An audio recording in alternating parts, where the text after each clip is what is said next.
Publik Daerah Indonesia, lahir dari insan pewarta profesional, mengudara di bumi pertiwi, wujud ketahanan dan sumber informasi bangsa. Persada ID eratkan persatuan bangsa Indonesia, bukan semangat kebersamaan negeri, bangun daerah kuat Indonesia tangguh, teguhkan komitmen jati diri bangsa. Persada ID, mencerdaskan kehidupan bangsa. Persada ID, bangun daerah kuat Indonesia tangguh, kobarkan semangat persatuan dan kesatuan untuk daerah maju Indonesia jaya, singkirkan perbedaan, jauhkan pertikaian. Persada ID pilar budaya bangsa, Persada ID pilar budaya bangsa, Persada ID pilar budaya bangsa.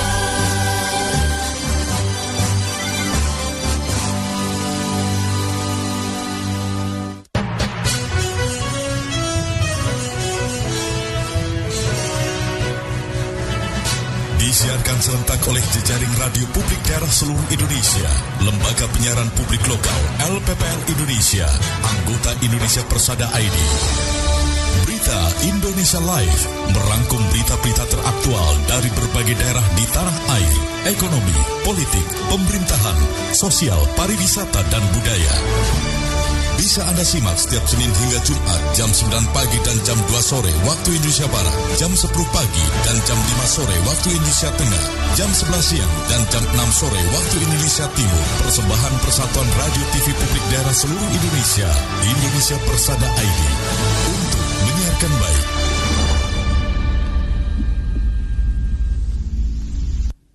Salam jumpa pendengar LPPL Indonesia. Jumpa kembali dalam Berita Indonesia Live yang disiarkan secara langsung oleh seluruh lembaga penyiaran publik lokal anggota Persatuan Radio TV Publik Daerah seluruh Indonesia yang tergabung dalam Indonesia Persada ID untuk menyiarkan baik. Berita Indonesia Live edisi 4 Februari 2026 bersama radio host LPPL Radio Irama FM Purworejo, Jawa Tengah menyuguhkan berita teraktual dari seluruh penjuru Indonesia yang dikemas secara lugas, inspiratif, variatif, dan edukatif akan hadir bersama dengan saya, Jafar. Anda tengah menyimak Berita Indonesia Live, persembahan Persatuan Radio TV Publik Daerah seluruh Indonesia, Indonesia Persada ID, untuk menyiarkan baik. Pendengar Berita Indonesia Live di sesi pertama, datang kabar dari Gemilang FM Kabupaten Magelang, Jawa Tengah, dengan berita Desa Polengan, Serumbung, Kabupaten Magelang wujudkan ketahanan pangan lewat mata rantai usaha bersama. Bersama reporter Diki Darmawan, silakan dengan laporannya. Pendengar LPPL Indonesia, sebuah desa di lereng barat Gunung Merapi sukses mengembangkan sejumlah usaha ketahanan pangan mandiri berkat kolaborasi Badan Usaha Milik Desa atau BUMDes dan kelompok usaha bersama atau KUB. Diharapkan dari mata rantai usaha itu menjadi pendukung kebutuhan Koperasi Merah Putih KDMP di desa tersebut. Keberadaan ribuan ekor ayam petelur menjadi salah satu usaha ketahanan pangan yang dikembangkan BUMDes Amrih Mulyo di Desa Polengan, Kecamatan Serumbung, Kabupaten Magelang. Kepala Desa Polengan Widodo mengatakan kotoran ayam akan diolah menjadi pupuk organik yang juga dijual ke petani secara kemasan.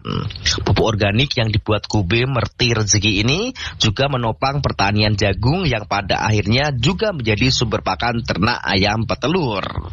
Widodo mengaku ide mata rantai usaha di Desa Polengan ini berasal dari dirinya.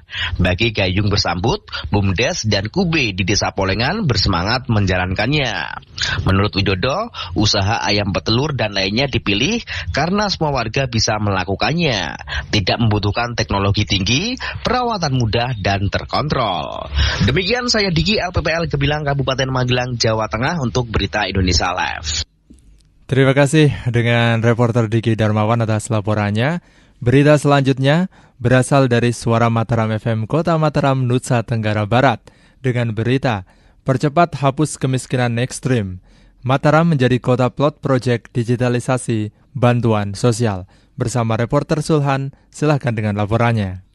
Percepat hapus kemiskinan ekstrim, Mataram menjadi kota pilot project digitalisasi bantuan sosial. Dari Jakarta, selepas menghadiri rapat kerja nasional bersama Forum Koordinasi Pimpinan Daerah seluruh Indonesia bersama Presiden Prabowo, sebanyak 40 bupati dan wali kota secara khusus mendapat undangan dari Mendagri, termasuk wali kota Mataram, dalam rangka transformasi penyaluran program perlindungan sosial yang tepat sasaran melalui program digital public infrastruktur atau program pilot digitalisasi bantuan sosial.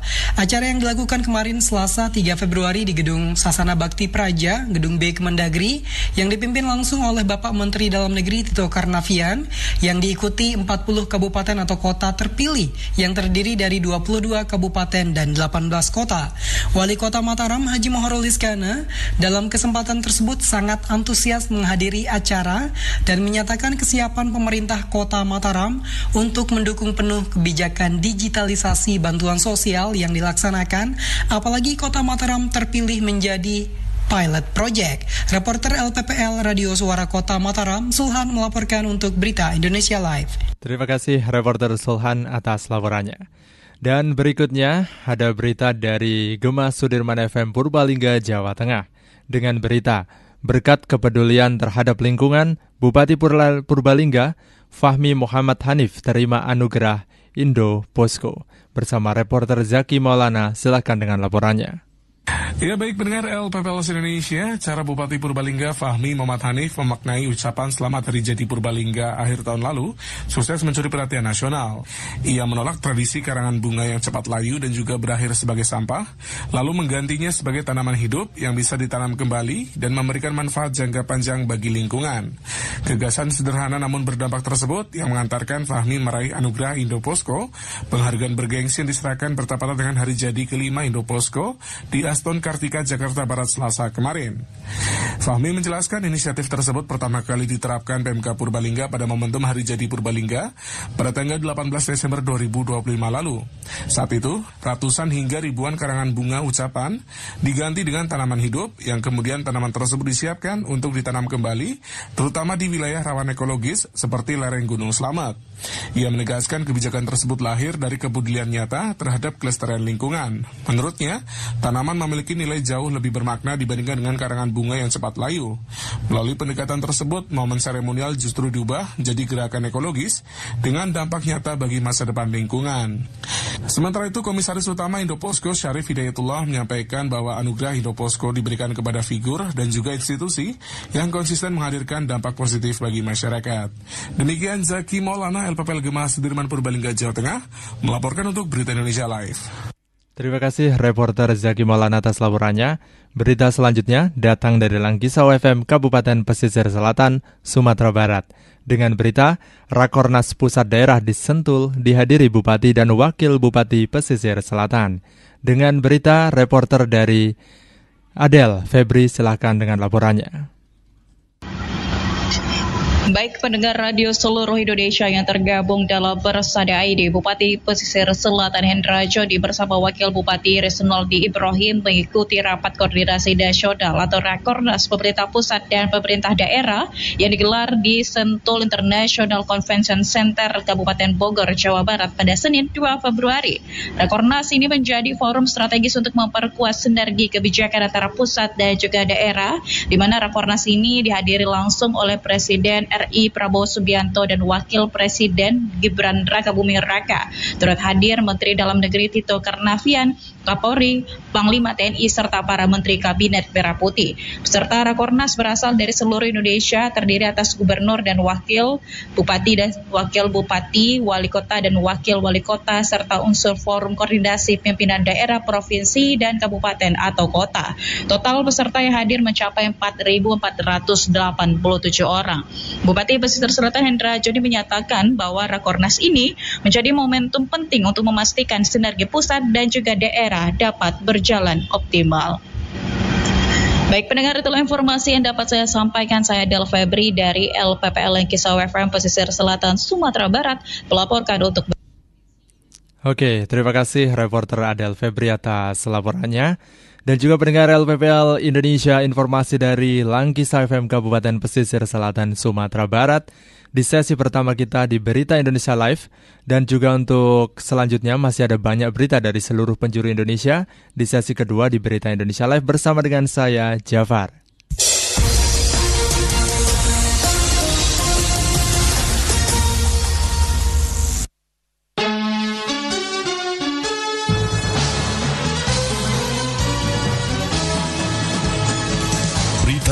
Indonesia Live merangkum berita-berita teraktual dari berbagai penjuru tanah air yang dikemas, lugas, inspiratif, variatif, dan edukatif.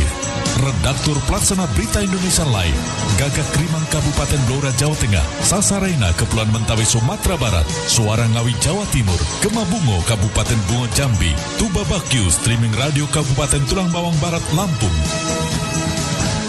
Dan kontributor Berita Indonesia Live, Slawi FM Kabupaten Tegal Jawa Tengah, Lansekmani FM Kabupaten Sijunjung Sumatera Barat, Abdi Persada FM Kabupaten Banjarbaru Kalimantan Selatan, Giri Suara FM Kabupaten Wonogiri Jawa Tengah, Radio Suara Hulantalu Provinsi Gorontalo, Suara Pasuruan FM Kabupaten Pasuruan Jawa Timur, Tangerang Radio Kabupaten Tangerang Banten, Magetan Indah FM Kabupaten Magetan Jawa Timur, RPKD Kota Denpasar Bali, Praja Suara FM Kabupaten Tuban Jawa Timur, Mahardika FM Kota Blitar Jawa Timur, Pesona FM Kabupaten Wonosobo Jawa Tengah, Besemah FM Kota Bagaralam Sumatera Selatan, Tuntung Pandang FM Kabupaten Tanah Laut Kalimantan Selatan, Sawah Lunto FM Kota Sawah Lunto Sumatera Barat, Batara FM Kabupaten Barito Utara Kalimantan Tengah, Gemilang FM Kabupaten Indragiri Hilir Riau, Gemarandik FM Kabupaten Musi Banyuasin Sumatera Selatan, Magelang FM Kota Magelang Jawa Tengah, Suara Daksinarga FM Kabupaten Gunung Kidul Daerah Istimewa Yogyakarta, RTFM Kabupaten Temanggung Jawa Tengah, Gemilang FM Kabupaten Magelang Jawa Tengah, Suara Banjar FM Kabupaten Banjar Kalimantan Selatan, Langkiso FM Kabupaten Pesisir Selatan Sumatera Barat, Gema Sudirman FM Kabupaten Purbalingga Jawa Tengah, Suara Kota Mataram FM Kota Mataram Nusa Tenggara Barat, Mahardika FM Kabupaten Bondowoso Jawa Timur, Buana Asri FM Kabupaten Sragen Jawa Tengah, RPD Kutin FM Sangatta Kutai Timur Kalimantan Timur, Suara Pacitan FM Kabupaten Pacitan Jawa Timur, Sonata FM Kota Bandung Jawa Barat, Irama FM Kabupaten Purworejo Jawa Tengah, Luhak dan Tuo FM Kabupaten Tanah Datar Sumatera Barat, Radio Suara Anjuk Ladang FM Kabupaten Nganjuk Jawa Timur, Suara Tabalong FM Kabupaten Tabalong Kalimantan Selatan, Radio Suara Gresik Kabupaten Gresik Jawa Timur, Gema Saijaan Kabupaten Kota Baru Kalimantan Selatan, Suara Kampar FM Kabupaten Kampario, Jateng Gayeng Online Radio Provinsi Jawa Tengah, Sergai FM Kabupaten Serdang Bedage Sumatera Utara, Maros FM Kabupaten Maros Sulawesi Selatan, Kanjuruhan FM Kabupaten Malang Jawa Timur, Radio In FM Kabupaten Kebumen Jawa Tengah, Sebayu FM Kota Tegal Jawa Tengah, In Radio Provinsi Bangka Belitung, dan Persada FM Kabupaten Blitar Jawa Timur. Berita Indonesia Live, lugas, inspiratif, variatif, dan edukatif. Persembahan Persatuan Radio TV Publik Daerah seluruh Indonesia, Indonesia Persada ID, untuk menyiarkan baik. Pendengar LPPL Indonesia, terima kasih Anda masih menyimak Berita Indonesia Live. Inilah Berita Indonesia Live di sesi kedua dengan informasi selengkapnya.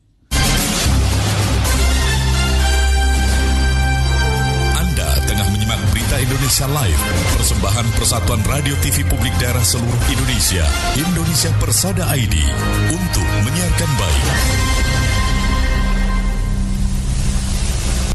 Pendengar LPPL Indonesia, saat ini kita sudah memasuki sesi kedua. Di sesi kedua ini, kita akan menyimak Persada ID Talks. Informasi selengkapnya akan kita dengarkan bersama rekan Dani Damara dari LPPL Radio Irama FM Purworejo, Jawa Tengah. Persada ID Talks. Persada ID Talks.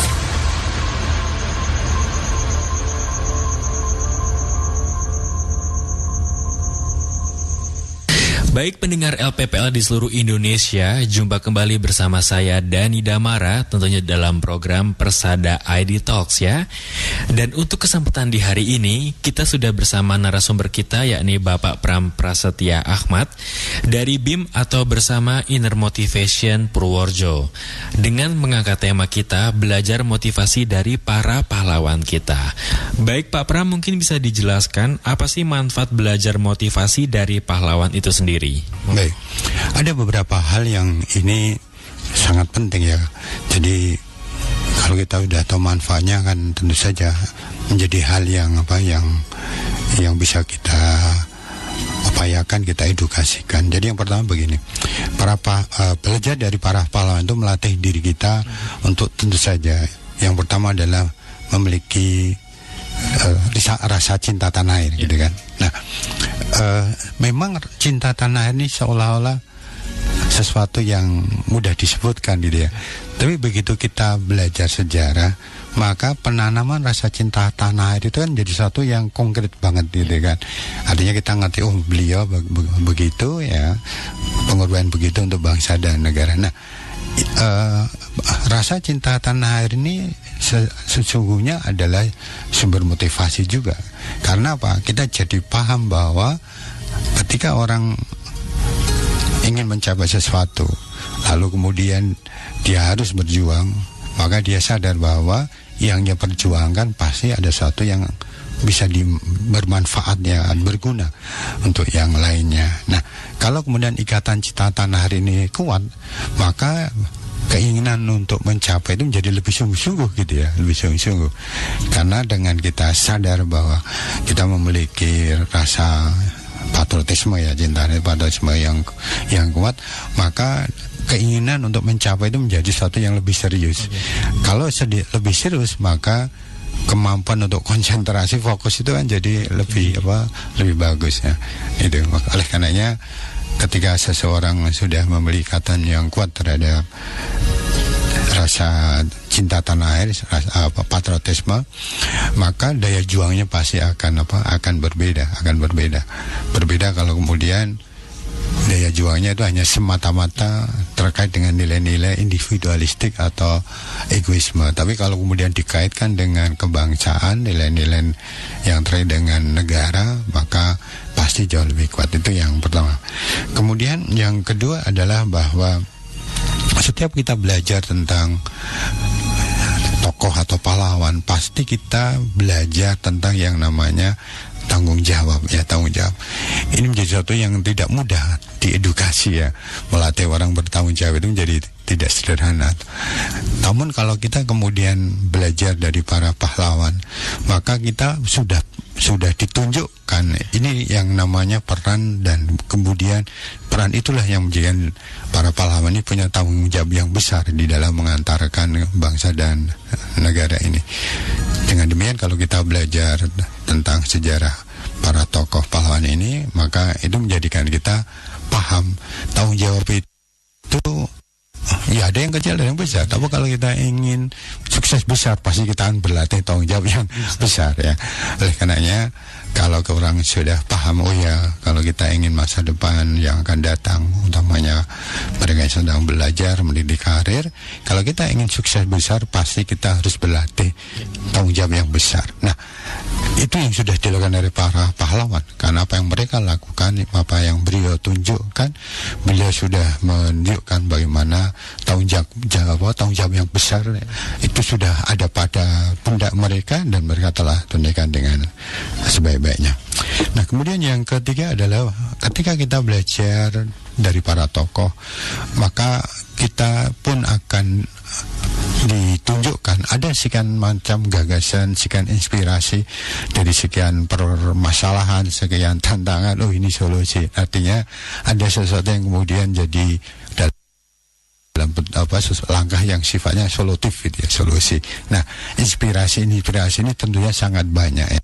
Artinya apalagi kalau kita paham atau membaca biografinya atau secara lengkap, maka kita jadi sadar, oh ternyata yang namanya para pahlawan ini nilai-nilai keteladanannya tidak hanya muncul saat beliau di era dewasa, ternyata di era kecilnya ada mudanya biasa kalau kita baca utubnya kita sudah ngerti kan sudah muncul ternyata bakat-bakat menjadi seorang tokoh itu kadang-kadang sudah nampak di era kecilnya, sehingga dengan demikian kalau kita ingin memberikan edukasi, ingin mendidik, kita jadi ternyata kalau kita ingin keluarga kita, anak-anak kita ini memiliki peran besar, tentu saja kita bisa melatihnya diantaranya dengan memahamkan tentang sejarah para tokoh.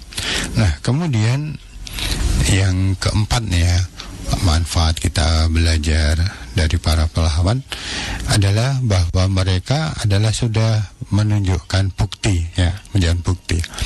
Sehingga kalau kita umpamanya ziarah ke makam pahlawan gitu kan, kita paham mereka telah tunjukkan bukti bahkan sampai istilahnya titik darah penghabisan. Nah, itu bukti konkretnya.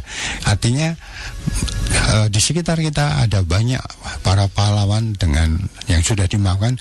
Artinya dengan kita belajar para pahlawan atau bahkan kalau bagus lagi kita berziarah ke makam mereka, mendoakan, maka bukti-bukti nyata terkait dengan perjuangan ini menjadi sesuatu yang akan tercopy paste, istilahnya tercopy paste ke kita, utamanya semangat positifnya. Sehingga memang kalau ada baiknya kalau pas hari pahlawan umpamanya gitu kan, sebaiknya selain kita ziarah di para pahlawan di sekitar kita, ya tidak hanya di makam pahlawan, banyak para pahlawan yang makamnya di makam-makam umum juga.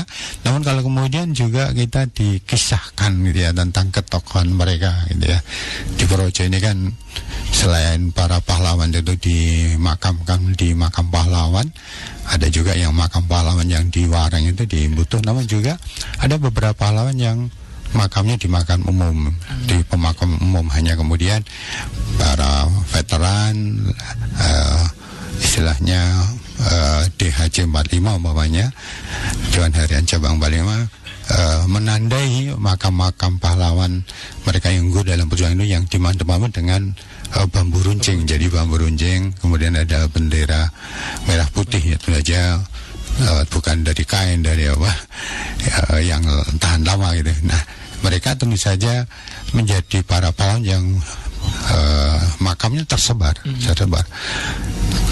Sekitar 2 tahun yang lalu yang saya ingat ada hampir 88 makam pahlawan yang tersebar di makam-makam umum di Projo. Sehingga kalau pas memperingati dari pahlawan ada baiknya perangkat desa setempat, sekolah setempat bisa mengisahkan gitu kan, siapa tahu yang dimakan di sini, apa saja peran mereka di era perjuangan, di era mempertahankan kemerdekaan dan sebagainya. Nah, tentu saja ini menjadi hal yang istilahnya akan menjadikan seseorang ini memiliki motivasi yang kuat.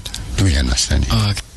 Baik, terima kasih Pak Pram untuk penjelasannya. Dan pendengar, itu tadi program Persada ID Talks untuk edisi di hari ini. Saya Dani Damara beserta segenap kru yang bertugas mengucapkan terima kasih dan kembali ke studio bersama rekan Jafar.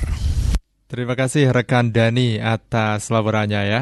Dan juga kita sudah memasuki sesi kedua, berita pertama dari Buana Asri, Sragen, Jawa Tengah. Dengan berita 1000 tumpeng warnai adalah 1 abad Nahdlatul Ulama di Sragen dengan reporter Dewi Rati. Silakan dengan laporannya. Baik, terima kasih pendengar LPPL di seluruh Indonesia.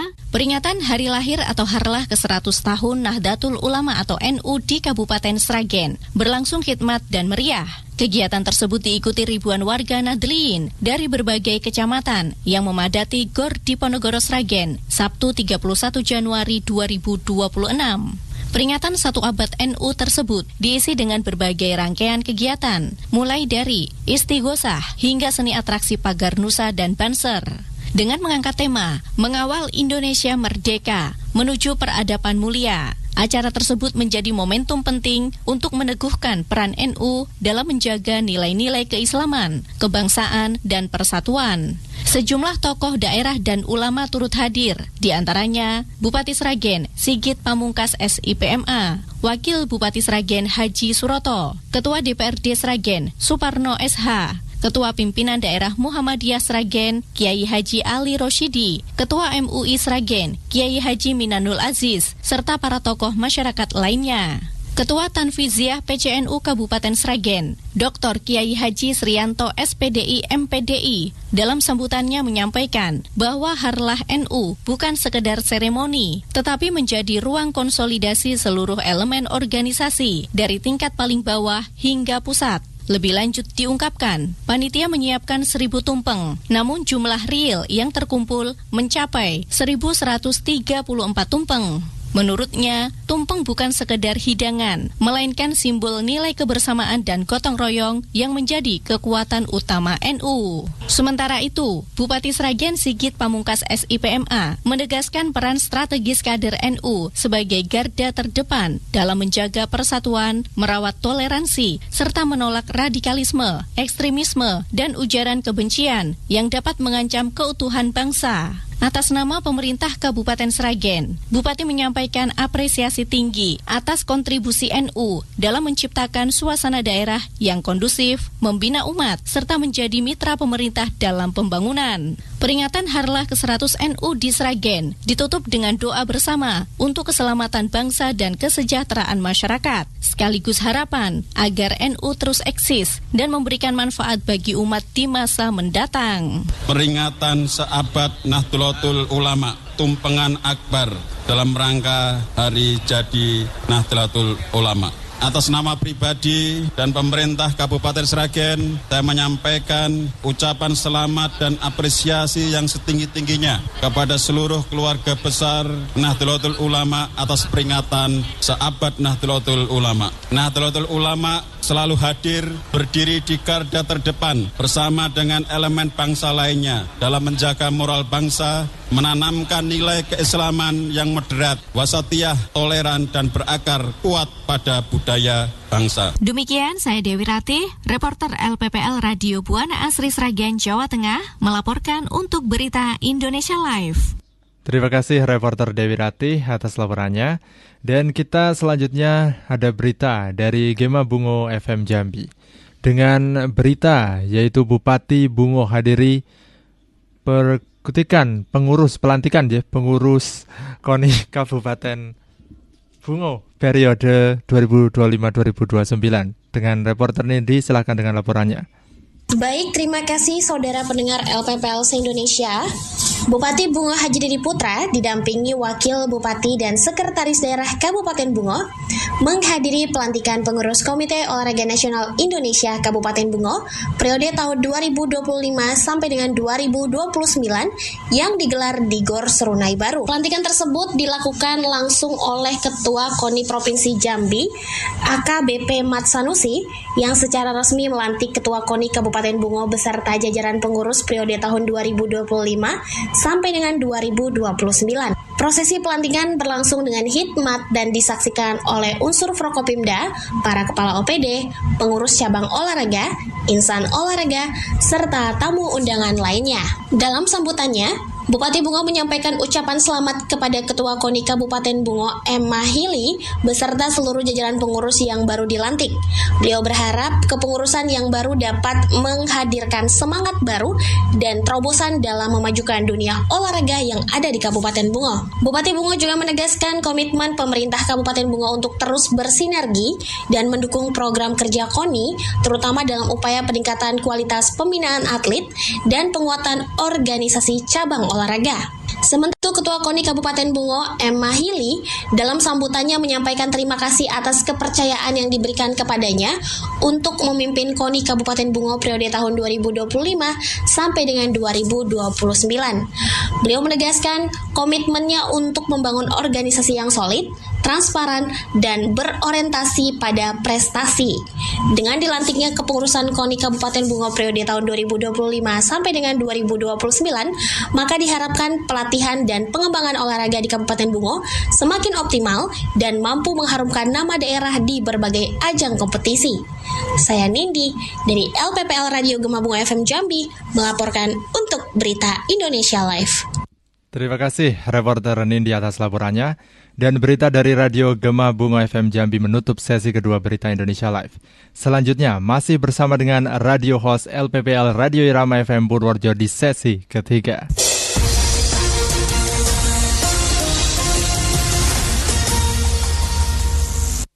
Pendengar LPPL, saat ini kita sudah memasuki pada sesi terakhir Berita Indonesia Live edisi 4 Februari 2026. Sebelum laporan selanjutnya, kita akan menyimak laporan khusus redaksi Berita Indonesia Live. Laporan akan disampaikan oleh redaktur Aan Kasianto. Disilahkan. Pendengar LPPL Indonesia, Presiden RI Prabowo Subianto mengundang sejumlah tokoh agama Islam dan pimpinan organisasi kemasyarakatan atau ormas Islam di Indonesia ke Istana Kepresidenan Jakarta pada Selasa 3 Februari siang. Salah satu pokok bahasan di pertemuan ini ialah membicarakan keputusan Indonesia yang bergabung dalam Dewan Perdamaian atau Board of Peace bentukan Presiden Amerika Serikat Donald Trump untuk persoalan Gaza, Palestina yang selama 3 tahun terakhir dibombardir oleh Israel. Seperti mengutip cnnindonesia.com yang juga menginformasikan berbagai pernyataan pimpinan ormas Islam yang hadir ke istana usai pertemuan tersebut. Sementara Ketua Umum MUI Kiai Haji M. Anwar Iskandar menyatakan mendukung keputusan itu selama memberikan manfaat bagi kemaslahatan umat. Ia menyatakan MUI mendukung itu selama dinilai masih sesuai koridor dalam memperjuangkan kemerdekaan Palestina. Anwar Pur menyebut Prabowo menyatakan siap keluar dari BOP jika dinilai organisasi itu sudah tak sejalan lagi dengan perjuangan kemerdekaan Palestina. Laporan khusus redaksi Aan Kasianto untuk Berita Indonesia Live. Terima kasih atas laporannya Aan Kasianto dari Dapur Berita Indonesia Live. Selanjutnya, berita datang dari Suara Banjar FM, Kabupaten Banjar, Kalimantan Selatan. Dengan berita Bupati Banjar, Haji Saidi Masyur, tekankan akuntabilitas LKPD dan ketetapan perencanaan RKPD. Reporter Faidilah Rajani, silakan dengan laporannya. Pendengar LPPL Indonesia, Asisten Perekonomian dan Pembangunan Setda Kabupaten Banjar Haji Ikhwansah bertindak sebagai pembina apel kerja gabungan di halaman kantor Bupati Banjar Martapura Senin pagi. Ikhwansah yang membacakan amanat Bupati Banjar menekankan pentingnya akuntabilitas kinerja dan pengelolaan keuangan daerah. Amanat tersebut menginstruksikan seluruh kepala perangkat daerah untuk memastikan penyusunan laporan kinerja yang akuntabel, mempercepat serta menertibkan penyelesaian laporan keuangan pemerintah daerah LKPD tahun anggaran 2025 sekaligus menjaga integritas dalam pengelolaan keuangan. Lebih lanjut disampaikan mulai pekan ini hingga 1 bulan ke depan Badan Pemeriksa Keuangan BPK akan melaksanakan pemeriksaan atas LKPD tahun 2025. Ia menegaskan bahwa proses pemeriksaan tersebut tidak perlu disikapi dengan rasa khawatir, melainkan sebagai momentum untuk menunjukkan komitmen pemerintah Kabupaten Banjar dalam menerapkan prinsip good governance. Ikhwansah juga menekankan sejumlah agenda strategis lainnya, khususnya terkait penyusunan rencana kerja pemerintah daerah RKPD dan rencana kerja Renja tahun 2027. Perencanaan tersebut diminta disusun secara cermat dan objektif dengan memperhatikan hasil evaluasi pembangunan tahun 2025, baik capaian yang telah berjalan baik maupun aspek yang masih memerlukan perbaikan, serta isu-isu strategis daerah yang berdampak langsung terhadap kesejahteraan masyarakat. Apel kerja gabungan tersebut dihadiri para asisten, staf ahli, kepala SKPD, seluruh ASN maupun P3K. Demikian pendengar LPPL Indonesia. Saya Faidilah Rajani, LPPL Radio Suara Banjar, Kabupaten Banjar, Kalimantan Selatan, mengabarkan untuk Berita Indonesia Live. Terima kasih reporter Faidilah Rajani. Pendengar Irama FM, pendengar LPPL Indonesia, berita dari Suara Banjar, Kabupaten Banjar, Kalimantan Selatan, mengakhiri sekaligus tentunya di edisi kali ini, yaitu pada Rabu 4 Februari 2026. Saya Jafar beserta segenap kru LPPL Irama FM Purworejo, Jawa Tengah, sebagai radio host mengucapkan terima kasih dan sampai jumpa.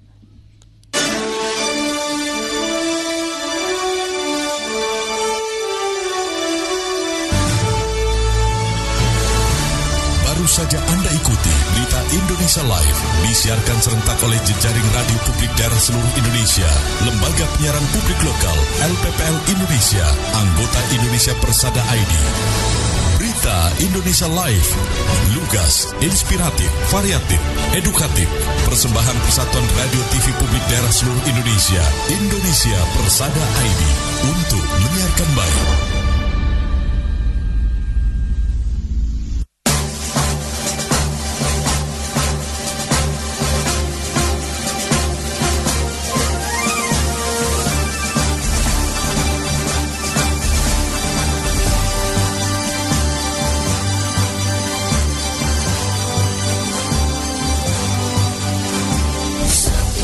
Radio TV Publik Daerah Indonesia, lahir dari insan pewadah profesional, mengudara di bumi pertiwi, wujud ketahanan dan sumber informasi bangsa.